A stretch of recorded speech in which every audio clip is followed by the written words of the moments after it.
I OD'd twice in my heroin addiction. I was struggling with crack cocaine because I like to get high. I found my place in the bottom of a whiskey bottle. I leaned on alcohol. Alcohol got to be my best friend. In high school, my son decided to use, and as a result of his alcohol and other drug use, he became addicted. I lost a wonderful family, a wife, my reputation, and I ended up losing my freedom. The crime, the drugs, it got to the point where I was hurting everybody around me. Their stories will amaze you.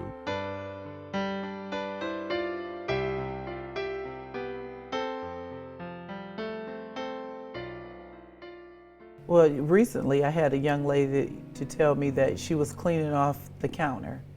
And while she was cleaning off the counter, someone must have wasted cocaine on the counter, and it must have seeped through her skin, and that she didn't use it. And it was just because she was cleaning.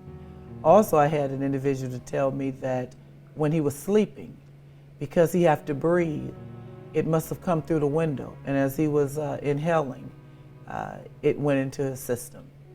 I've had the brownie story, individuals to tell me that they were at their family reunion and all the brownies and cookies had marijuana in it. And I said to that person, and even the little kids ate it, he said everybody ate it. So I said, everybody, your grandparents? He said everybody ate it. And that's why he must have been positive. They come from all walks of life, all colors of skin. They're young, they're old. They're rich, they're poor. Some are famous, some could be a coworker, a neighbor, a daughter, a son. In high school, my son decided to use, and as a result of his alcohol and other drug use, he became addicted.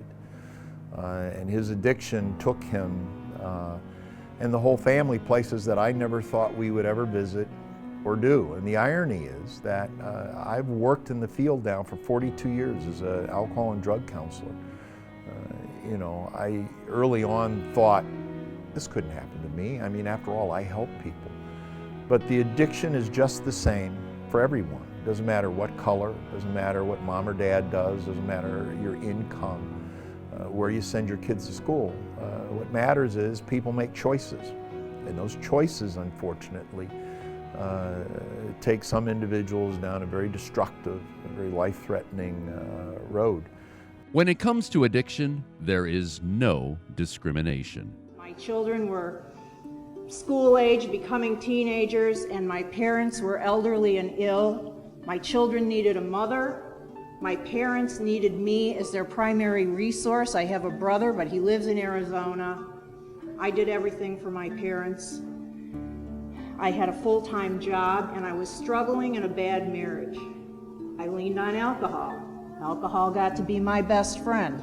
And one night, or should I say, as my sponsor has told me, early one morning, driving home from a party, those red and blue lights were going flashing in my rearview mirror.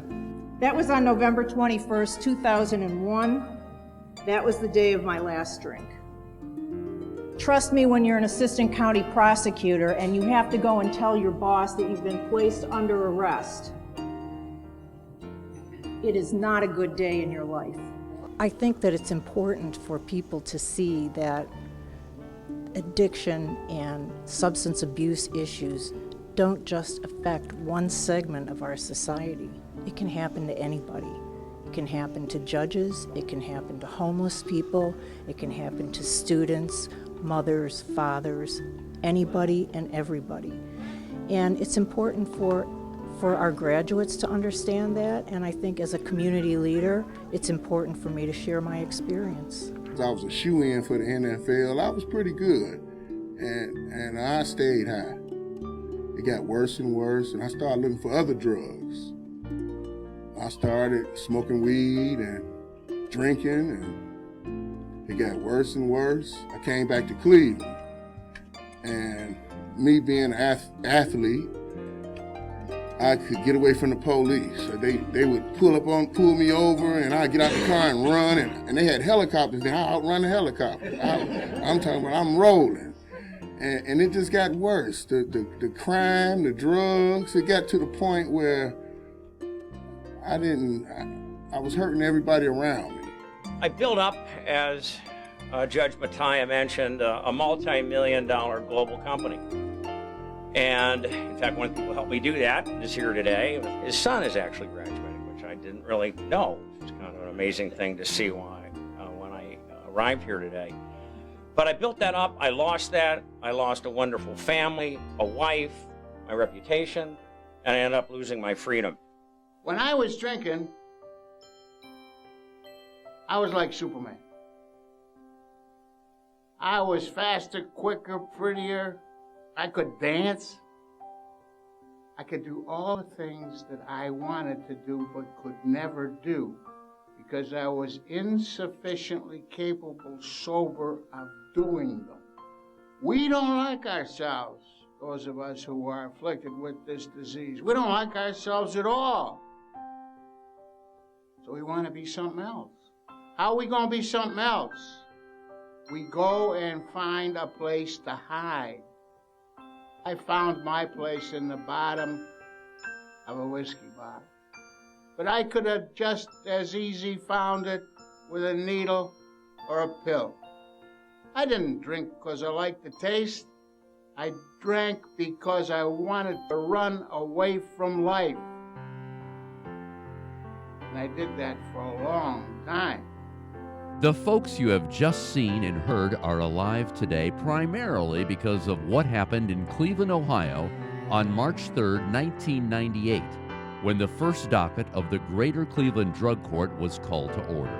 These graduations are always the best part of drug court, and as I look at the graduates as they sit there today, you look real lovely and nice and a lot different from the first time I seen you in 3C or 3D or my courtroom. And let's give them a round of applause for outstanding job.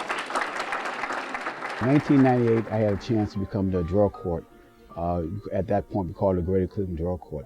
And really, that kind of rejuvenated my life as a judge because it gave me a chance to really learn about the disease of addiction, about the human spirit, and it made me a better person. And I think as a result of that, was able to help some people turn their lives around. After being elected to the 8th District Court of Appeals, Judge Larry Jones turned the reins over to one of his very capable colleagues, Judge Anita Laster Mays. When individuals are recommended, they'll come in and they'll see the first session.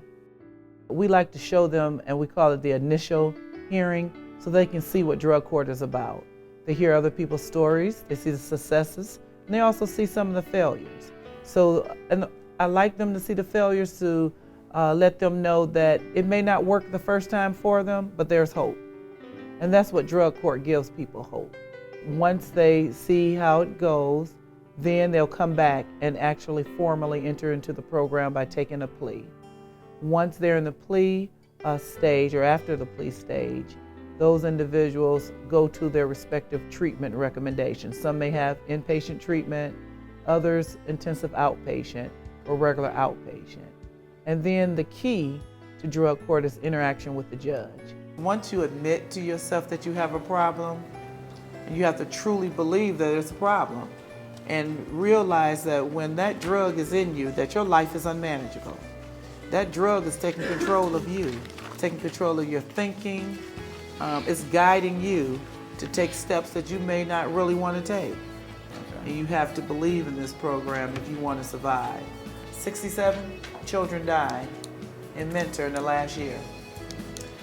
In the last year, all your age, 18 to 25. And that's a lot. And so if you don't want to be part of that statistic, you have to clear your phone, stay away from those people, those places and those things. You have to just change your life totally.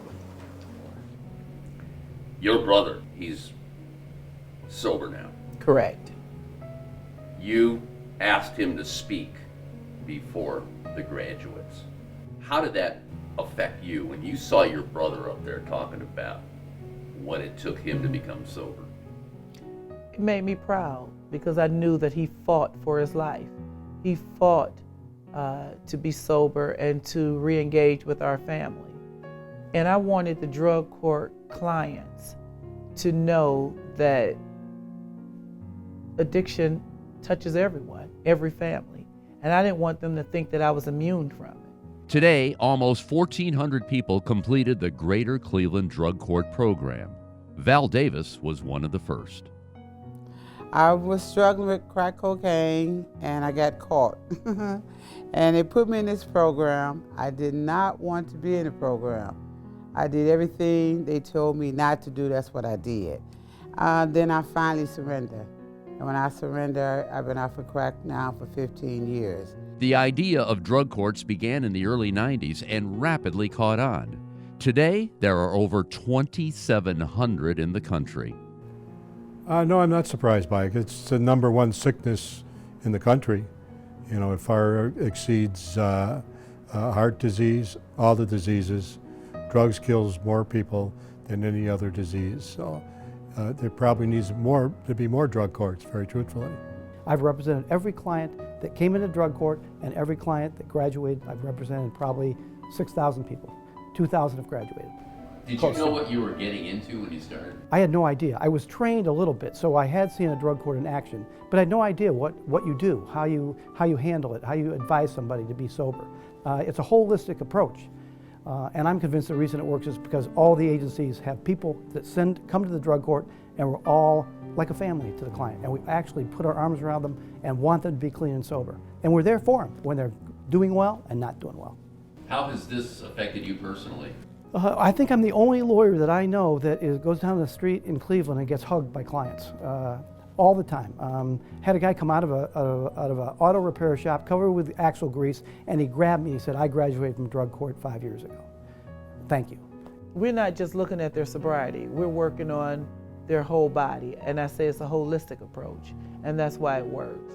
We work on their mind, their body, and their spirit. After 16 years, the Greater Cleveland Drug Court has proven that drug courts work. The studies have shown a majority of the graduates, about 8 out of 10, stay drug-free. And when that happens, they hold down jobs, pay taxes, raise a family, and overall make a positive contribution to society. Lavelle Henderson is one of those people. A Vietnam vet hooked on heroin for over 2 decades. Fortunately, those days are long gone. He's retired from a government job, and today he inspires others going through recovery. It's a powerfully emotional experience for him. When you're asked to speak before a crowd of drug court graduates like today, what does that mean to you? First, it kind of gets me on the inside.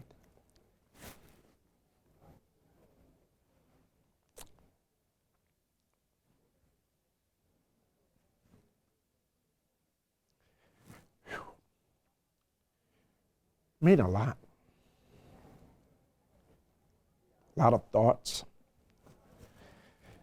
a lot of feelings, a lot of good times, a lot of bad times.